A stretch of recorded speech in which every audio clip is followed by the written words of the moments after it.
Shanti. And very welcome to all of you. It's great you could come up a little bit earlier from your afternoon rest and join us here. And especially welcome to our green panel here. Me and Luciana have prepared about 10, 12 questions to Brother Francois and Sister Genti on this environmental topic. Because, I mean, we are one global family, we're all souls, and we belong to one Baba, but we also breathe the same air, we walk on the same soil, and we eat sort of the food from the same planet. So, yes, it is something that concerns us all, maybe.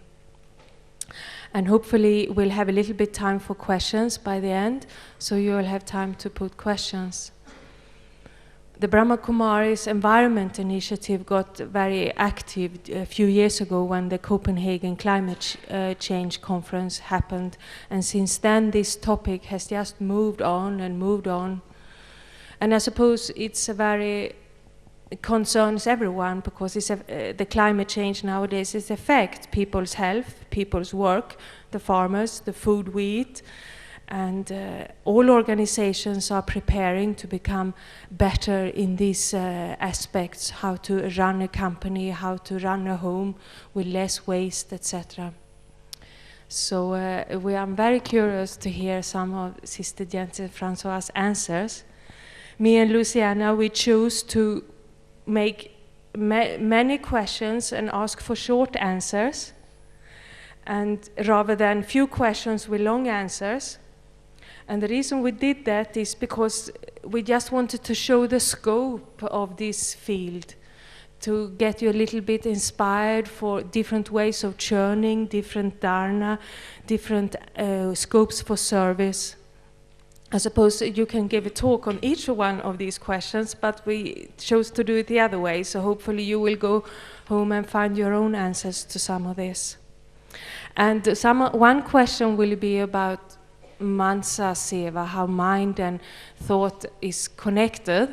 And I thought it was a bit funny because I went to the literature shop today, and our collective consciousness have reached all the way to the literature shop, because we are green Shiv Babas now on our notebooks. And there's small plants and things on the other notebook. So it's all happening. You want to say anything, Luciana, about yourself, or?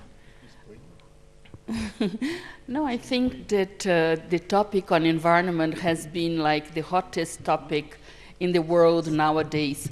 So I think that Brahma Kumaris has been not just a leading organization in terms of the spiritual transformation and in terms of universal values, but we have also been on the top of all the major technological change and creation that we have in the world. And I think that to lose this opportunity to be addressing the environment, it's something that it should not happen to such an important organization.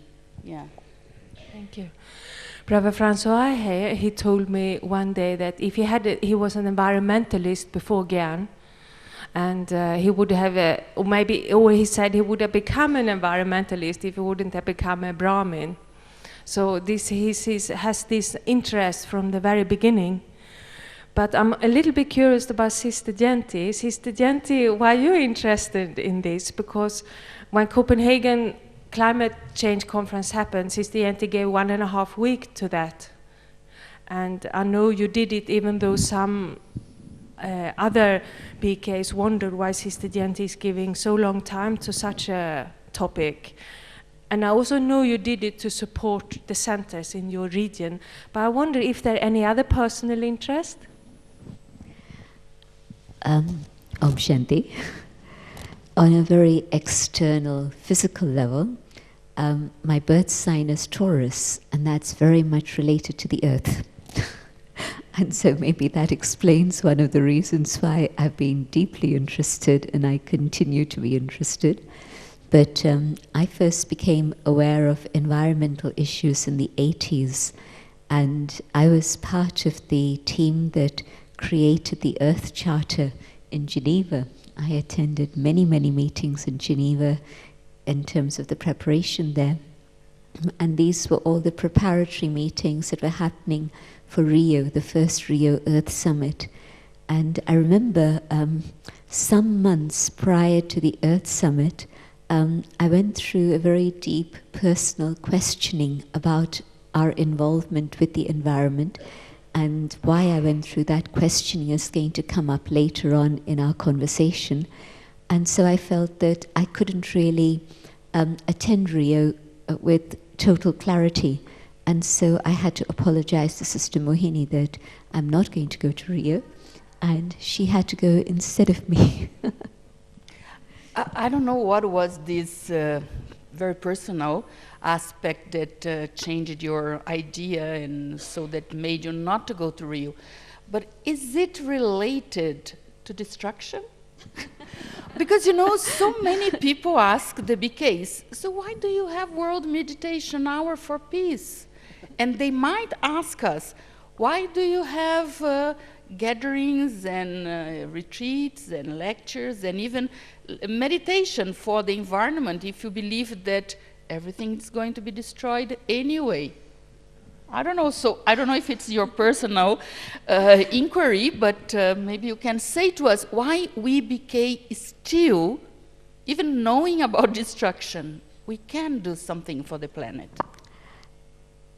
I think Luciana must be very intuitive, because that is actually exactly the reason why I decided I couldn't represent the Brahmakumaris in Rio. And of course, a big difference is that at that point, it was literally just myself and Helen, I think, who was there, maybe one other person. It was just a couple of us who were attending these things. And it was a very technical preparation that was going on. And so we didn't really get together to discuss the deep spiritual implications of all of this. And so it just wasn't very clear to me. Today, I have no doubt at all about why we are doing this and the purpose behind it and what our involvement in all this is about. No hesitation. And so it took me a while to come to terms with it and understand it. And today I can say that the most important thing is that we are learning to develop respect for nature. And part of the scenario of the Golden Age, the New World, will be respect, starting with respect for the self, but also respect for each other and the world around us. And I think that one aspect of respect would be my care for the environment and nature. And this is the reason why I'm involved in this now very deeply. And I know that whatever little it is that I can do for the environment today, it's actually a creation for my own sanskar, which is the right sanskar, which is what I'm going to carry with me into the future. Thank you. Francois, anything you want to say about that? Why should Brahmakumaris participate or be interested in the environment? Yes, I think everyone has his own feeling about this topic. I'm quite always surprised when we talk about environment with Brahmins. Some believe that it's connected with organic food, some with pollution, some with global warming, some talk about recycling. Everyone has a little bit a corner area of the topic. I would like to go more in the overall view of what it means exactly. And I believe the Brahmin, are we not the old deity souls who have been around the cycle for 84 lives? I think we are the old residents of this planet. And I think we have used and misused the energy here. So I think we have some karma to pay with this planet. So as you were saying, destruction is coming another way. What's the understanding? What's destruction? For me, we are not here to, I would say, to fix the planet. We are here to serve the planet. And as Genti says, it's a totally positive way we have to do it. We have to construct something. And being close to quite a few organizations on environment, I know they like very much spiritual groups to join them because our vision is so different. and they know the final outcome. That's the thing. They know that on a physical level, there is a limit, but on a spiritual level, there is so much to do. And I would say it's our planet, and Jyoti was talking about respect. I was lucky I was born in a little village in France, and around me there were 80% of the population were farmers. And this was 60 years ago. And I remember the respect and the love they have for Mother Earth. Today we say Mother Earth, but at that time I could really feel they love their planet, they love their land. And I remember seeing farmers testing the soil to see if it's acid, if it's basic. You know, that we were miles away from putting fertilizer in the soil, miles away to misuse this energy and the soil. And they had so much respect, and it's a part of their living. They knew that without the earth there is no life. They cannot live without the earth. So you have to be extremely careful and have so much attention of the place you are living in. It's true today we are so disconnected to the planet. 60 years ago, 80% of the people were living in the country, 20% in the cities. Today it's the other way around. 80% live in the cities, 20% in the country. So the only connection we have with the planet is in the supermarket. You know, you get your tomatoes in a plastic film. So how can you say what's our connection? How much we love the planet, we don't even touch it. You know, that's the reason. As being a BK, we have maybe to go back what we have lost, the natural connection with our home. Going back to Sister Gente, because she did use one word that is very connected with one of the questions. In fact, one of the questions that I was supposed to ask a little bit ahead. But as she mentioned about the word care, we know that, first of all, if you love something or anyone, you care for that person or for that thing. And nowadays in the BK family, there is a kind of resurgence, some awakening of the importance of care, caring for each other and maybe caring for the world. So if Sister Gente could share with us in which way we BKs can demonstrate this care to Mother Earth or the plants or the animals. I mean, how can we express this care? I think in a very natural way, one of the most important aspects of caring for nature, Mother Earth, all forms of life would be the fact that we are vegetarian. I don't think BKs appreciate how much vegetarian diet contributes to the well-being of the planet. And just a couple of statistics, because I think it's important that you should be aware of this. It takes 8 times the amount of water for 1 kilo of meat diet as distinct to 1 kilo of vegetarian food. 8 times the amount of water. And is Blanca here? Because Blanca is in Zaragoza, and Zaragoza, Spain, had a conference on water, a UN conference. And the statistics about water are quite horrific. You know, people are concerned about the resources of the planet being used up. And oil, for example, is something that we hear about quite often. Well, I think that what people don't have enough awareness about is the fact that water is the most basic and most vital resource for survival and life, and yet we're using 8 times the amount of water for meat diet. The second aspect I think that many of you are familiar with, it takes 4 times the amount of land for 1 kilo of meat diet as distinct to 1 kilo of vegetarian food. And so in a world in which everything is running out, 4 times the amount of space to be able to feed me is a huge amount.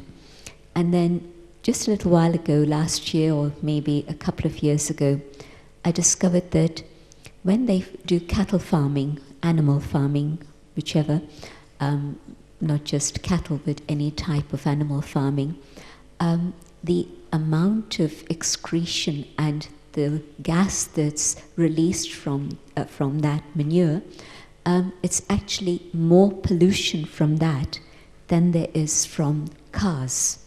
Now, I was very surprised to know that. And so, even without knowing it maybe, a diet that's based on non-violence is already a huge expression of care for all forms of life and the survival of this planet and the future well-being of this planet. And of course, it's well-being for my own physical body, and also absolutely essential and vital for the well-being of the soul. I remember speaking to a person once, and she had a very special gift. She was able to talk to animals.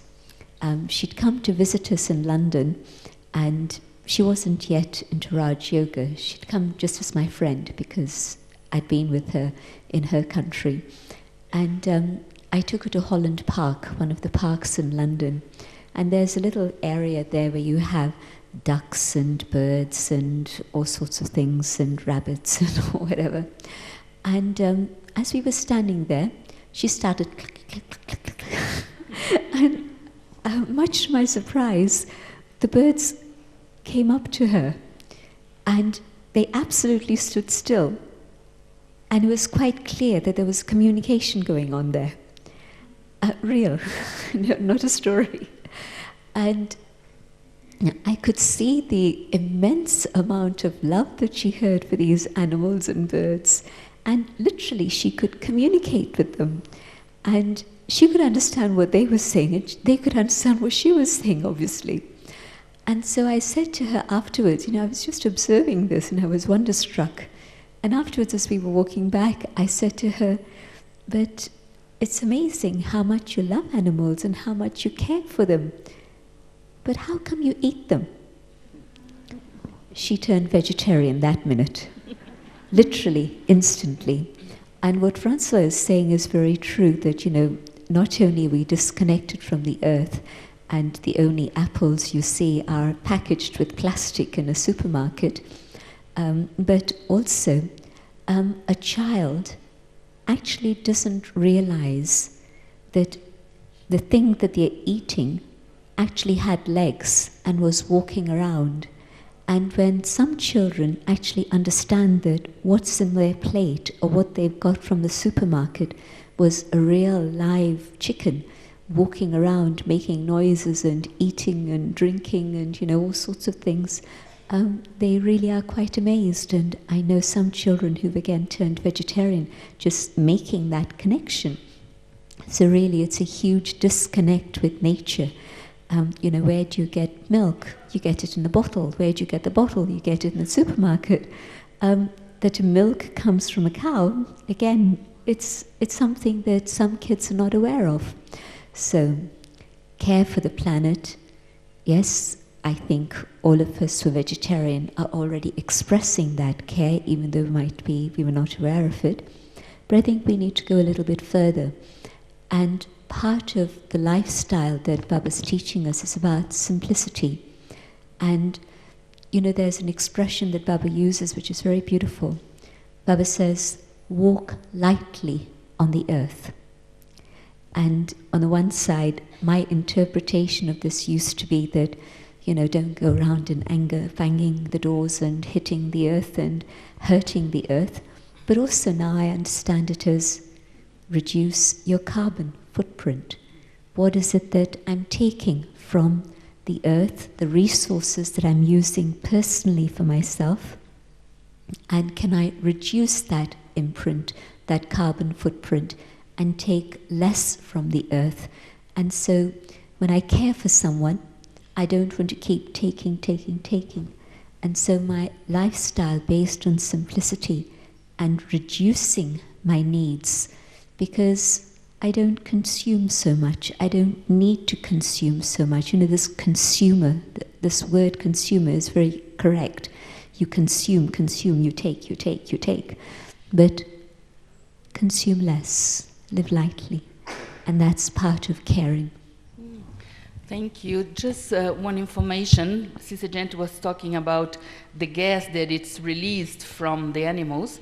So 18% of the gases that are creating holes in the atmosphere come from animals. 18%. So it's nice to hear about care. So we're not going out to hug the trees, are we? No. Because we had a very nice green retreat in Italy.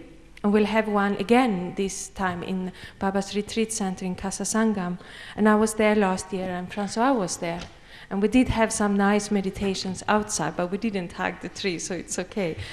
But in that green retreat, Francois, I heard you talking about linear system and cyclic systems in connection with our contribution to an environmental debate. And could you maybe expand on that a little bit? Yeah, I will bound. Gente was emphasizing so much on consuming. I think everything is there. That's for me the main aspect of what is bringing our world in crisis. When I'm talking about the linear system, yeah, we are in a system, a linear system, which is in a world of limits, a final world. And we bound always again limits. If you know the nature, you're close to the nature, you can see everything around cyclic. You know all the water cycle, but there's also a carbon cycle. And for people who had a garden, they know exactly that you can get food from this garden, but there's a limit. You cannot pull more that the garden can give to you. So you need some time for the garden to rest. That's balance, equilibrium. The whole nature works like that. The whole world lies in a perfect equilibrium. If you have a lake, you cannot fish all the time. You have to live, you have to stay sometimes that the fish can reproduce again. It's not the best example, but we don't eat fish. But that's the world runs like that. So what happened? Suddenly we went out this beautiful balance on the world, and we went to a new system, what we call the linear system. Out of the system where the world has time to reorganize itself. So how we came to the linear system, the master key, maybe don't many know about it, is due to the oil. Without oil, we would never came so far. Because oil is coming down from the earth, was never on our surface. It was never used. So oil is an extra energy, and a very special one because it's filled with carbon. And using this free energy, that's what we believe, free and unlimited, that's also what we believe. We have been using so much, and then we start from then on this consuming society. And we jump in this linear system, which is extracting, producing, dispatching, consuming, and waste and disposal. And this was a linear system which cannot go on and on. We cannot always extract, use, and dump. And are we not, even BKs, are we not also in this energy? I buy, I use, I dump, I throw away. It seems today so natural, but we don't give any more to the planet the time to recycle it, because all this production comes from down the earth. And you cannot use energy without creating pollution. So today we just realized that there's so much waste, so much pollution, so much garbage, but we are surprised where it comes from. But we have to understand that the energy comes from down the earth. We are using for our comfort, that's what we believe. We went out of this system of simplicity, and now we're in a life of so sophisticated, using so much energy, creates so much waste, that we start to understand something goes wrong. So we are in a world of crisis. And as BK, we know the crisis is going to grow more and more, and there is no escape. We go to the wall. There's no other way. And that's why I like very much when I started to get more aware of the whole aspect of environment. I always had these two quotes from the Mahatma Gandhi. He said many years ago, the planet has enough for human needs, but not for human greed. And that's where we are in. And he also says simple living, high thinking. That's what Baba teaches us. And simple living, which means we can live happy, content, we don't have to consume. But the problem is when you're empty and hollow in your head, you know, when there's no culture, no fun, what are the people doing? The big fun is shopping today. And so we jump in this consuming society because I can say we are bored, we are unhappy. That's what you can see around the planet. So we went for this natural way, the cyclic way, to this linear way, because we had the energy, this free energy which comes from the oil.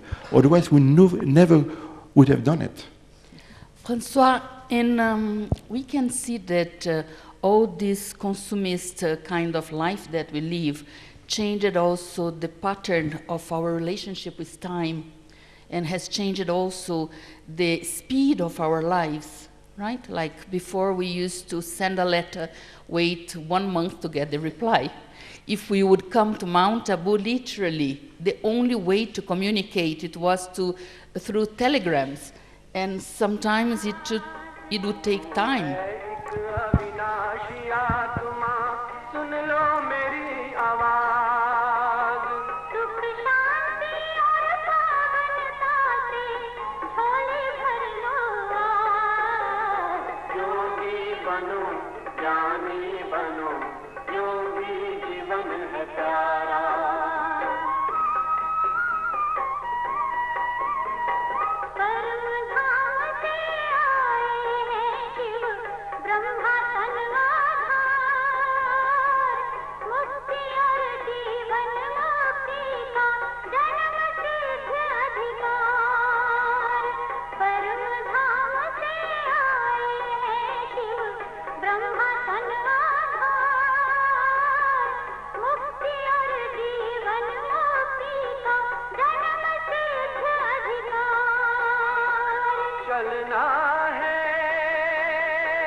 चलना है घर वापस अब तो यही ज्ञान का सार योगी बनो ज्ञानी बनो योगी जीवन है प्यारा योगी जीवन है प्यारा योगी जीवन है प्यारा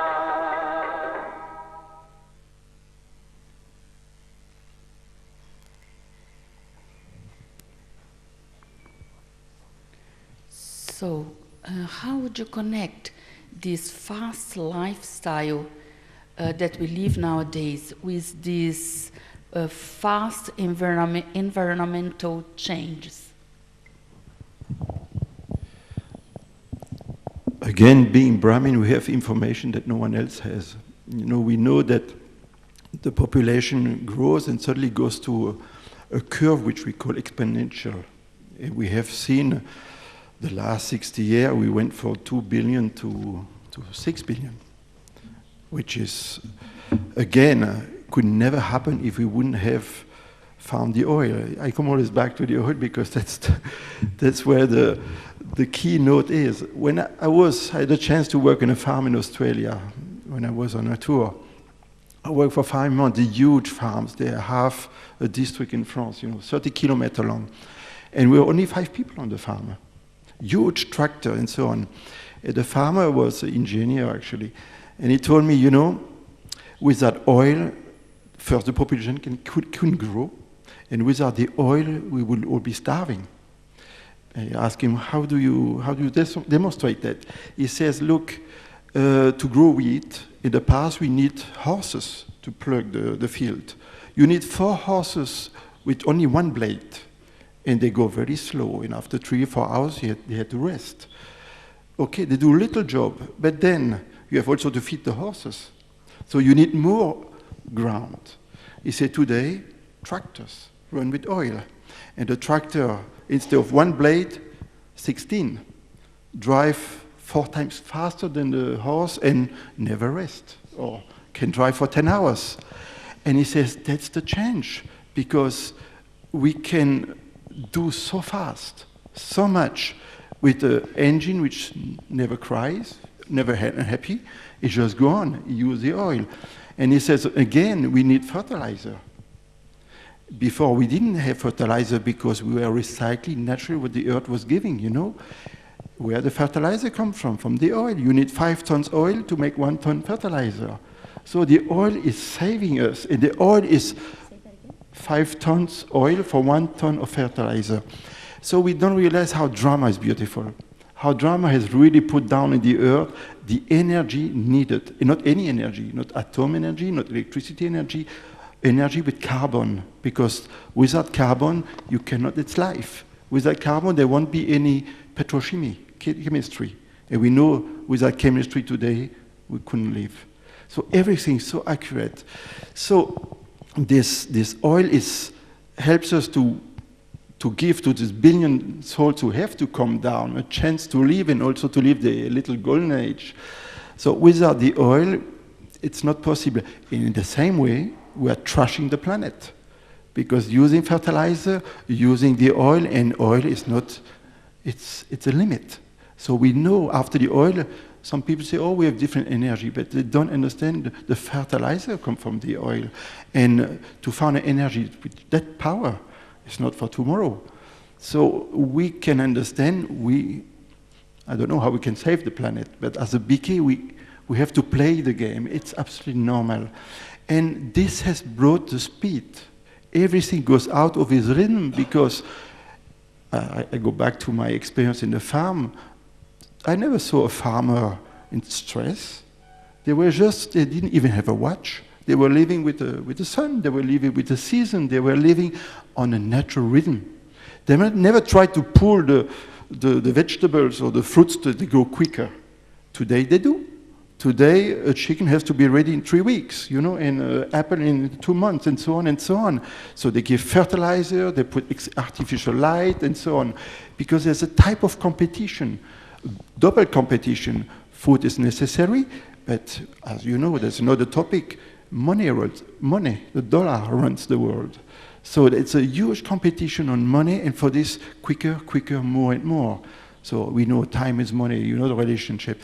And this has brought a new rhythm. We went out totally of the natural, we talk about environment, but for me it's also, we stepped out of the natural rhythm of the nature. And we become so artificial, and also the speed is artificial. And that's, for me, the deep meaning of Om Shanti. Om Shanti, for me, I know that he keeps saying 3 times, and it has always new definition of what means Om Shanti. For me, Om Shanti is to go back to your natural rhythm. Go back to the speed, which is the speed of the planet, the speed of the elements. The speed of the elements we should serve. But if we are not in the right speed, how can you serve the elements? You know? Yeah, Gentleman wants to say. Can I just pick up on something that Francois said a little while ago? And that was this whole thing about the emptiness within, the vacuum within, which has created this consumer society. Or some would say that because our attention has been so much focused outside to get material attainment, and so that's why we're empty. But you can see this catch-22. I'm empty, so I want more, I take more, and so I'm more empty. And so it really is a vicious circle that we're trapped in. And as the soul lost its inner power, its inner energy, we became discontent.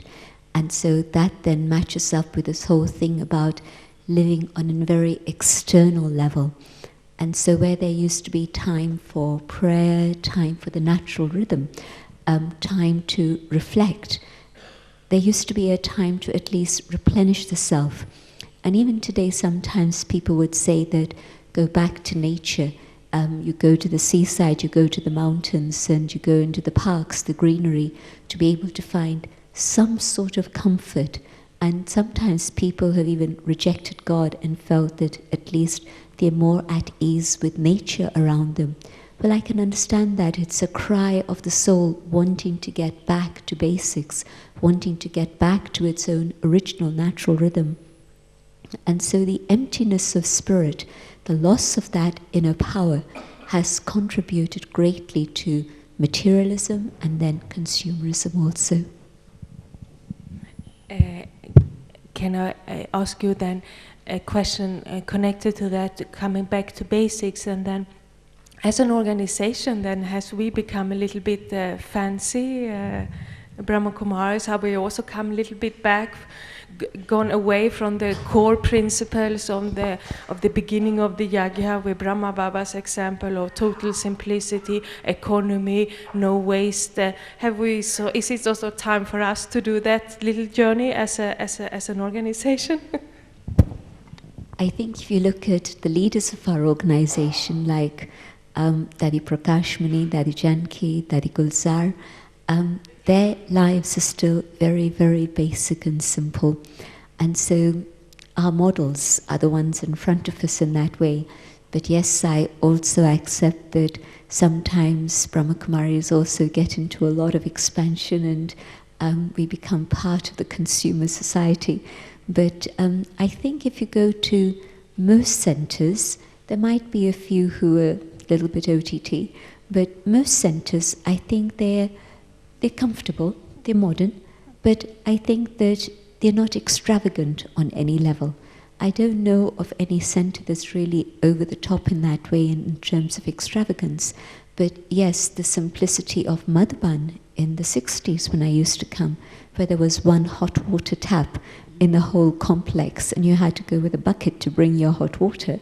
And today, where there's running hot water in every room, in every bathroom, we've come a long way from that.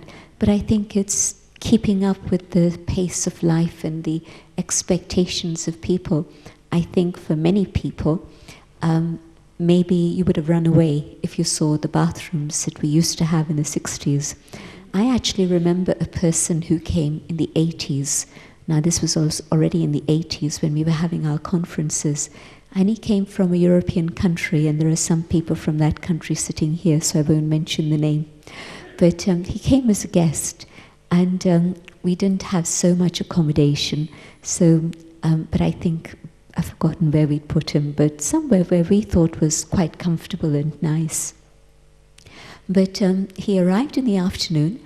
I asked where is he in the evening, and I'm told he's caught the next train back, because he walked into the bathroom and he saw a bucket and a plastic cup, and he was told, well, that's the shower. And literally he packed his bag and he left, and I didn't even see him. So according to times, we've also had to change and adjust.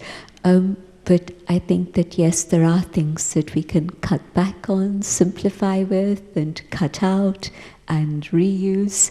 So yes, there's a few things we can be aware of. But still we have a bucket bath in Rajarishi. So most of the BKs are still having their bucket bath. Yeah, hot water, yes, that's a luxury. Gentlemen, you know, like talking about environment, talking about going green, there are a lot of practices that are becoming in fashion nowadays, and quite important, let us say, if you want to have a life with a little bit more of quality.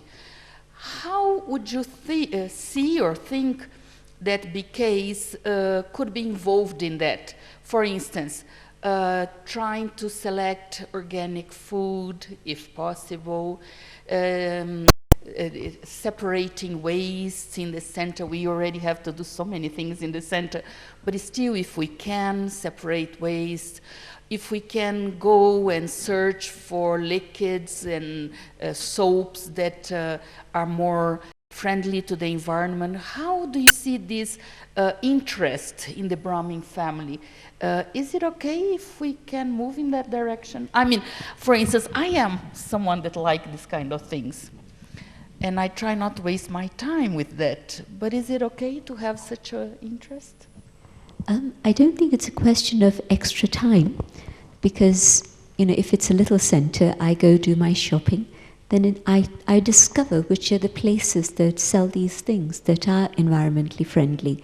And so instead of going there, I just go there. How many minutes does it take me to do some research on Google or internet or, you know, some way? And if it's a large centre where one person is designated to do the purchasing, as we do in London, again, it's just a little amount of research to find out what is it that's right and helpful for the planet, and where it is you can get it. So it doesn't take any extra time at all. You know, sometimes in this very, very fast linear society, we get caught up in this illusion that we don't have time. And yet, in fact, time is our creation. Baba reminded us of that the other night. It was very beautiful. Time is my creation. And yes, we invented the 24-hour cycle and the clock, not just the seasons and the times of the day and night, but, you know, specifying the segments. We did that, and we've forgotten that. So we get caught up within our own creation. So it's not a factor of time, it's a factor of interest. And I think once you realize how important this is, to create that sanskar of being able to live with care for the environment and to be able to move towards a state of harmony with the environment, I think you begin to do this in a very natural way. It doesn't take more time and energy to separate your waste. Once you've got your boxes, how long did it take you to get your different boxes and label them? Then it's a question of just awareness, education, and then you just do it automatically. Once, twice, you have to think about it, and then after that it's just automatic. And so I think the important thing is to really understand very deeply what I'm doing is creating a planet that's going to be cooperating with me for the future. If I cooperate with the planet today, in turn, nature and the elements are going to be cooperating with me in the future. So it's actually a long-term investment. Yeah, and especially nowadays, even the question of being more expensive is disappearing, because just the development of green products and even organic food is growing so much that the prices are even matching, at least in most of the products. Yes. So I can continue with my green attitude. That's great.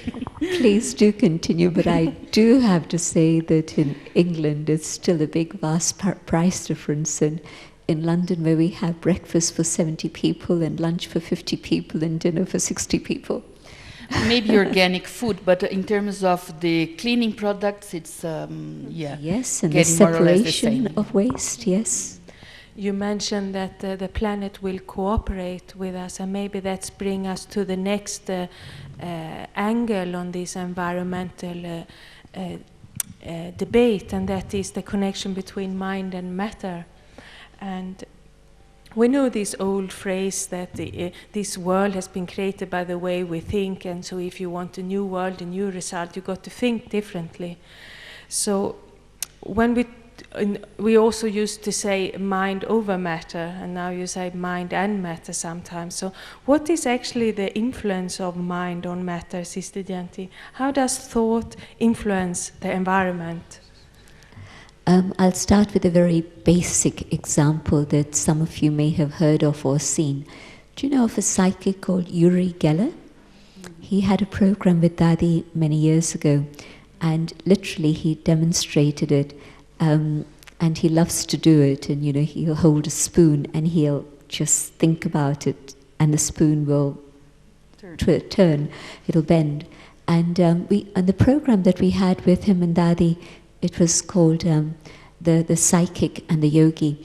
And in that he had children on the stage, and he had experiments with seeds. Were you there for that program? No, but okay. We have the video nowadays, yes. So what he does is just simply hold the thought, and then to make it a bit of drama, he said, grow, grow, grow. But literally you could see the seeds germinate in front of you. Simple seeds that germinate quickly, but you could see that happening. So mind over matter is a reality. I remember meeting a scientist at University College in London, and that's one of the top colleges, and this was in the 80s again, many, many years ago. And he had a very simple explanation. He said that in the solid state, molecules are aligned in a certain pattern, and when there's extra energy given, say for example the energy of heat, that's a very physical energy, so that energy shifts the molecules and metal bends when you apply heat. And so there's a shift in the molecular structure, and so if there's extra energy, not just with heat, but with the power of thoughts, that also is able to shift matter. And so if you want physical examples and proof of mind impacting matter, you have it. If you want a very spiritual proof of mind over matter, Dadi Gulzar. When Baba comes into this chariot, this body, this human body, is able to sit still for how many hours? And nowadays the body is 85 something years, something like that. And yet still Baba comes around 7:30, is with us still around 11:30, 4 hours. And some of us, I was there when in the 80s, Baba came at 7:30 in the evening, and Baba left at 10:30 a.m. the next day.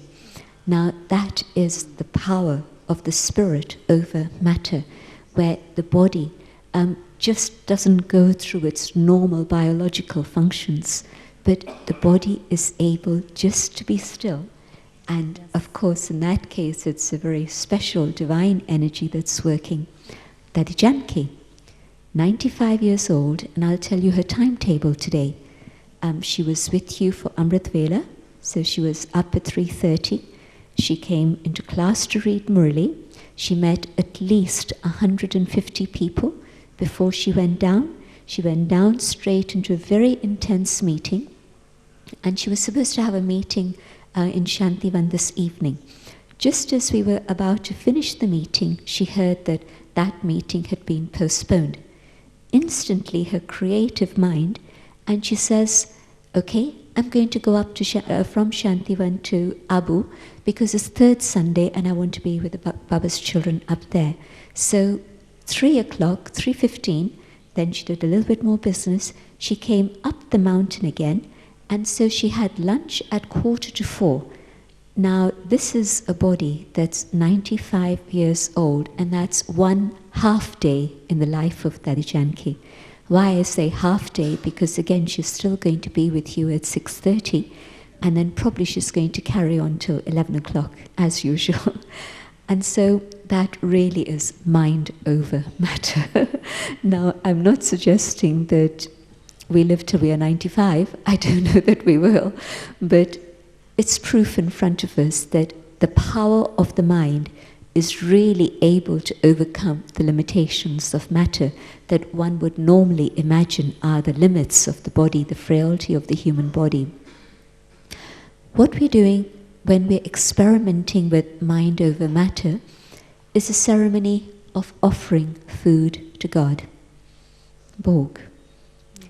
Why it is that Baba tells us, before you eat, cook it in my remembrance and offer it to me, and then you can have it yourself. In the offering to God, we're recognizing that it's God who has given us nature and all that is within nature and has given us the food that we're eating, but also in that process of meditation, yes, it's a thanksgiving and an acknowledgement of the one who has given, but also in the meditation, we're actually offering it, and God's light, God's purity, God's love is being filled into that bhog. And when we eat that food, it's not only good for mind, but it's also good for body. And I believe that the long life of yogis is very much connected with having had not just vegetarian food, but having had food that's been cooked in God's remembrance and offered to God. So it's a very simple demonstration for me of how we are using the power of the mind to purify matter. So, for you, Francois, one question. Last year you were in Brazil for a very brief visit because we were invited to an environment conference, and so we brought you to speak on that conference, and you created a lot of interest in the people there talking about all these aspects of the cycle, of nature, of the power of the mind over matter. So can you again say something about the connection between life, energy, and waste? Yeah, the three are totally connected. You know, life means movement. As soon there is movement, you have to use energy. You have to burn energy. When you burn energy, you create waste. That's a law. You cannot change it. The thing is, we use more and more energy. Then we create more and more waste. More we use energy, more we create entropy. Means energy in a lower state. And when you use energy on a lower state, you create even more waste. So that's why in Golden Age we were using energy, but on a very high level, so there was probably very little waste. And as we go down in Kali Yuga, we need so much energy to make something move. Maybe you realize with yourself when you have no enthusiasm, how much energy you need to move yourself, you know, and how much waste you create around you. But we are full of energy, you know, everything goes slightly, it's all types, you can connect it. But what I like to come on, which is connected to the topic you were saying about the new dharana of the Brahmins in the center without spending too much time on it. But I think for me the main thing is the whole system in which we are living. We are in Kali Yuga, we are in the system, as Jenti says, we are in the consuming society. There always be look how much we contribute to the golden arrow. That's why they call it the golden arrow, how much we consume. And every Brahmin probably has some attraction to this lifestyle, which we call the American way of life, which is, you know, if we all live like the Americans, we need 3 planets. You know, 5% of the population consume 30% of the resources. And now if you understand the system of the golden arrow, the whole idea is to run the business, to run, I mean, the employment, and you have to consume. And that's no other way around. That's the only way today the system works, it can understand.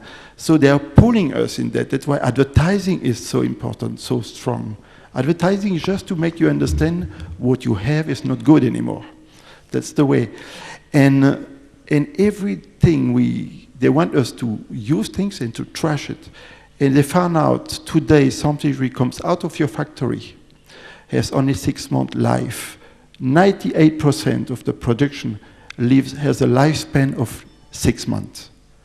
Of course, you don't throw away your TV or your refrigerator in 6 months, but the average means everything has been done, and that's what they call obsolescence. There's planned obsolescence, there's also design obsolescence. The way that nothing should last too long, and just enough so you don't get sick of the brand you bought. So, and the design obsolescence, it's fashion. It's just made that you want to change computer not because it doesn't work, because there's another one, is a better one, is a flatter one, and so on. So how much are we became not also a little bit in the system? We change machines, we change gadgets only because it's nice to say, oh, it's a bit old, it doesn't work so good, it's still okay, but we have the money, so let's go, let's get a better one, a new one. And you know, that's also a way how much Brahmin are still caught in that system, like to have a bigger car or 4-wheel drive and so on. And the old one is still running. And that's what the golden arrow is. how much are you feeding? How much are you contributing to the Golden Arrow? And for me, that's the main aspect of the whole environment topic. Where the gadgets come from? Where are they created? Where are they built? We know that a little part of the society, the Western society, it's okay, can you hear? An arrow, yeah. When all these things we know, we extract from the planet so much. In 30 years, we have taken 30% of the resources of the planet to see how quick we go. You know, in Brazil, set football ground or forest are cut every minute. It means One England is being cut every minute. That's in every field, in oil, in metals, and so on. And of course, the water gets polluted. And what happens when we do this? Of course, the manufacturing is done in other countries, China and so on, for people who work for, say, $2 a day, maybe, or $3. So we also contribute to what happened to these people. So the environment is not only exploiting the planet, taking all the resources, but we have also to understand what are we doing to the people over there. How many people are working so hard for us, for our comfort? So many people just for $2 a day, for their health, because they work in such a bad condition, work day and night almost in shift. And you know that today 200,000 people leave the villages to get work in the cities every day. 200,000, and they go for the village where they have in the past a quite comfortable life, when they were living in harmony with the nature, because there's no work anymore, because the system don't give the opportunity. They have to move in the cities, where they go in the slum, in the favelas and so on, in order to have some work. Means $2 a day or $3 a day, just that you can have on your shelf in the shop a radio for $5. We found it cheap, but it's normal. So we have to know we also are giving so much energy to that system. So we be careful. If we go in it, means we also create so much bad condition to these people, and they are our brothers and sisters, you know. And that's also part of environment. We never talk about that, you know. We trash the planet, but what we do to the people. So, of course, organic food, so recycling, we have to do it. It's fine. But we have also to know when we go in this shopping mood, you know, and when we are a little bit empty the head, the big fun, let's go for shopping, you know. And we don't see the whole line. And often what I say, you were recycling your garbage bin, okay, but the factory has created 70 garbage bins when you have only one. Means we don't see the waste factories are creating to produce these things.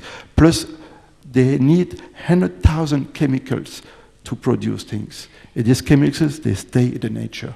So we have to see the whole line when we become consumers. So that's why the only thing is reduce, simple life. That's the only way I can see. We know that drama has to be like that, because we have to reach this stream so that God can come. If we would not have gone to that extreme of the situation, Baba would not have to come to salvage us. Gentlemen, I think that by this time we want to give a little time for people also to ask questions. Maybe you can say something about how can we really serve nature through Mansa Seva, more in terms of meditation commentary or something like this. What do we do if we want to send these vibrations that can change these molecules that you were just talking about before? Just as I can send good wishes to somebody who's not well, and that's been shown through experiments that if you pray for somebody, if you send somebody good wishes, the process of healing works that much faster. If you take Baba's light and love and use it for healing your own body, again, it works very effectively. And so again, we have proof that the power of thought, the power of good wishes, the power of God's love is able to help matter, the elements within our own physical body. In the same way, sitting in Baba's remembrance, sending out God's light to the world, whether it's the whole planet. It was very beautiful the other day when Baba made us do this exercise, because I felt that, Baba actually said, now think about the whole world, think about the people, think about the whole planet. And so Baba was talking about everything within the planet, including nature itself, the planet which sustains us. And so that's all we have to do. We don't have to get into very complicated things about which power is connected with which element. And yes, I'm sure you can draw parallels and it's great for churning, but I don't have to make it complicated. I can make it very, very simple. Just go inside, connect with Baba, and let Baba's light reach nature. And I know that as the upheaval of the elements gets more and more, if I have served nature now, I'll have a protection so that the elements won't cause me any pain. If I haven't served today, then there's all the possibility that when there's floods and fires and all the crazy things that we keep hearing about that are happening now, then I'll be affected by that too. But my practice of serving nature means that nature becomes my friend. And so I won't be hurt by nature when there are scenes of upheaval ahead. Thank you. Do you want to say anything on that shortly, Francois? Shortly, yes. I like the demonstration, very spiritual. I would just go a little bit on the level of maybe on physics. I think we are too body conscious sometimes, because we believe serve the matter like objects, how we can move, like Uri Geller. I see it more on today the connection between matter and energy, For in some ways, matter actually doesn't exist. Everything is energy. When you go to the subatomic world, there is no matter. Everything is electrons, a nucleus, and everything is charged of energy, of magnetism. So what is matter? Matter, if you look in a huge microscope, doesn't exist. It's just energy. So now, if you know everything's like a cloud of energy, not something hard and, I can understand the subtlety of our thoughts can reach this energy because it's so subtle. Matter is extremely subtle. It's only hard because our sense organs, that's what they can catch. But the range of frequency is very little, what we see with our touch with our five sense organs. But the frequency is above and underneath so huge. So if we see energy immersed on something extremely, extremely subtle, that's why some scientists say on some level, the universe is even not stars, and universe is maybe just a thought.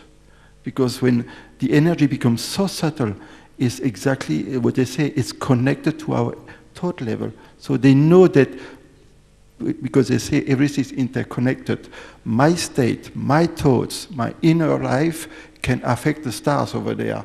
So it's not an illusion. Scientists do say this. They know everything is so subtle, and the living energy, which we are as a consciousness, we can affect the world around us.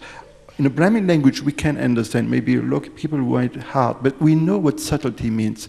And matter is not hard, matter is subtle. Often I give the example of water. What is water? It's H2O, the formula. But water can become ice if you put it in the fridge. So it becomes extremely hard. But water, if you heat it up, becomes invisible, becomes steam. But it's still H2O, it's still water. But on a different level. So water can be extremely light, can be transparent, can become subtle. So the same molecule can change state. So I can understand when we see matter around us, when we see the nature maybe more as a lovely energy which is just around us, maybe our thoughts might have more impact because we feel it's not rough stuff, it's subtle. Thank you. I heard a quote that you are influenced by everything in all directions at all times. But it also means then I can influence everything in all directions at all times. But that leads us to the final question, and to both of you, that when we participate in these conferences, in Copenhagen, we were in Mexico, there is a Rio Earth Summit coming up next year, in Brazil, etc., and in Durban. What is the main message Brahma Kumaris has to the environmental debate when we are participating in these conferences? You want to start, Sister Jayanti? The main message for us in this area? The main message has been that because we've forgotten our own spiritual identity, and we've identified with matter, then in that very materialistic awareness, we become very dependent on the things that the external world can give us, and that has led to the exploitation of the world around us. And when we come back to the awareness of our own inner being, and we're able to recharge our own self with that power from above, and come to that inner state of contentment and fulfillment, then we no longer want to take from matter, but rather we can contribute and we can give something back to nature. So in very, very simple language, I think that's essentially the message that we're carrying, that it's a change of consciousness that can help us deal with the present crisis. It's not going to be just planting a few trees. Yes, plant hundreds of trees. In India, they had Green the Planet campaign, and they planted literally millions of trees. So that's fine, do it. But it's not actually going to change the way things are moving in terms of what's happening to the degradation of the environment and climate change and so on. So on the external level, let me do what I can do. But yet I know that it's only through a change of consciousness that we can create that state of harmony between humans and nature. Thank you. And you, Francois? I would just change a little bit of vocabulary. I often talk about change of paradigm, which is the same thing. And as we have shifted, or we should shift from the mechanical point of view to a more holistic view of the world, and everything is interconnected. That's also a topic which I take up quite often, that there's no separation. It's like if you look at an island looks isolated in the ocean, but if you take the water away, it's a part of the whole earth. So the human being, we are all interconnected, and we are connected to the elements. So just to be aware, for me the main thing, how much are we aware that we are part of a whole, and what my inner world is totally connected to the outer world, and the other way around too. And I always, when I meet these people, I always come back to the Gandhi saying, simple living, high thinking, and I always explain contentment, what was your happiness. If you like, as being a spiritual being, if you like contentment, happiness, and joy, consuming matter, you will never get there. You know, and this, of course, you destroy the whole plate. But get it from you. Just have experience of peace, and see that when you get to this state, then you serve the world. That's, I think, your message. So I come back to this one always. Thank you. Time is coming up, and let's see if there are any questions. But before that, I just wanted to mention that we have appointed green coordinators now in each region.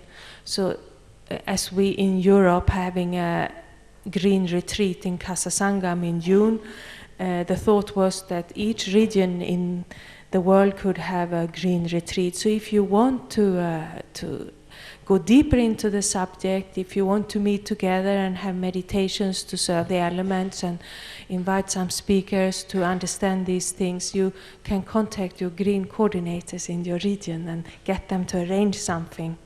And I can help you out if you don't know who it is, just come and ask me. And we also have a blog, environmental blog, where we try to upload service news articles, our papers, and all these things will also come on the portal very soon.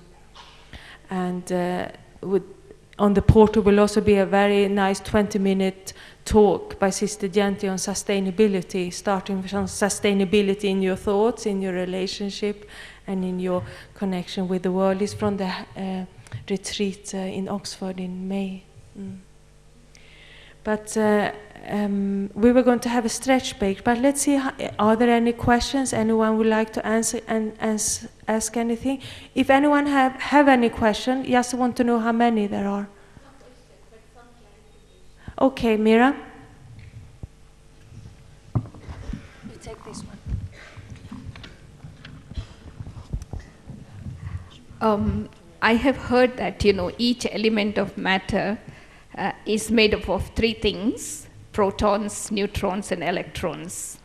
And we were told that protons are stationary, neutrons and electrons are moving, and the movement of the electrons and neutrons is based on the power of thoughts. So whatever kind of thoughts we are thinking, it affects the movements of the electrons and neutrons. So if I'm thinking positive, the movement will be in the clockwise way. If I'm having negative thoughts, so the same movements will become anti-clockwise. So that means the nature that we see in our world today, it has lost its center point. So actually by thinking positive, we are contributing a lot to the elements of the matter because we are allowing them to return to their center point. So in a way, we're making the movements in the elements of matter in a clockwise way. So it is going to be beneficial for ourselves and also benefit for the world. So I just want to confirm, is it right that, our thinking actually changes the movements? That's what we were told, like in Copper Age, there was a total shift in the world map. There was total shift in the elements of matter because we slowly became body conscious from soul consciousness. And so the movements became slowly, not suddenly.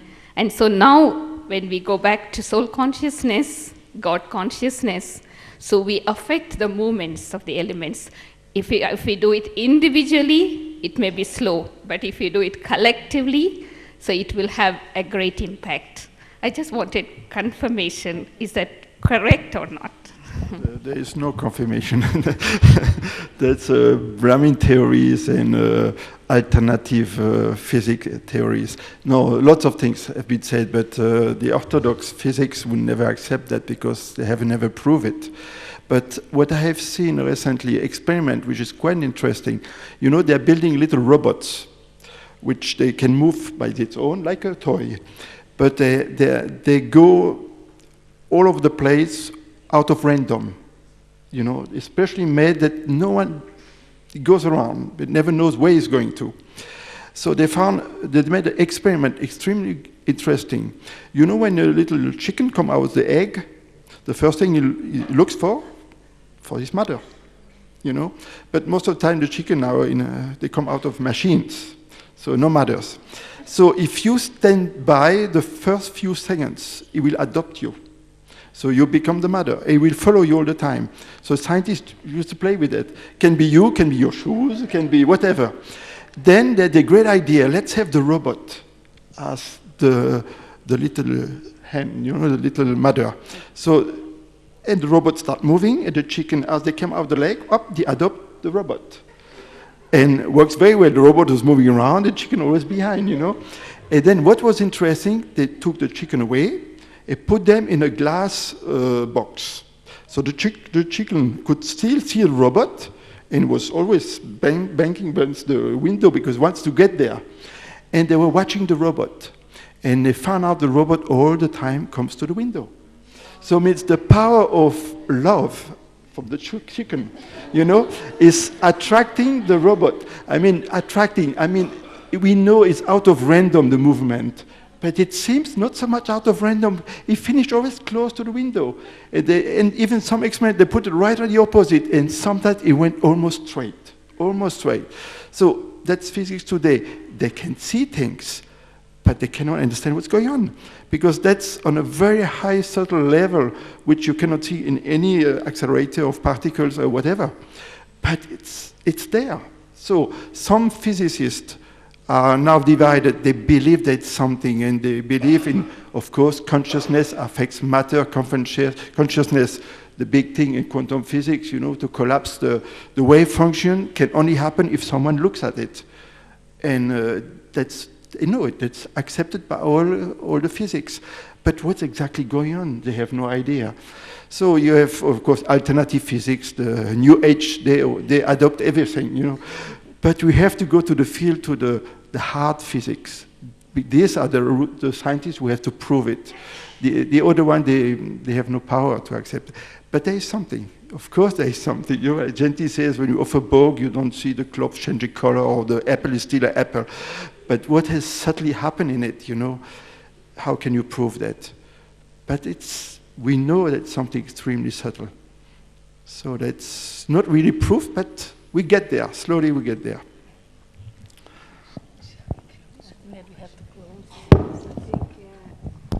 I think we're closing now to allow you to stretch your legs and serve your matter, serve your body. And before that, for our world peace meditation for the earth. Serve the chicken. Be with Baba up above and serve the whole planet, not just for 1 minute as Baba made us do the other night, but for 60 minutes. Stay with Baba up above and let Baba's light and love reach all the human souls and all the elements of nature also. Thank you and Om Shanti.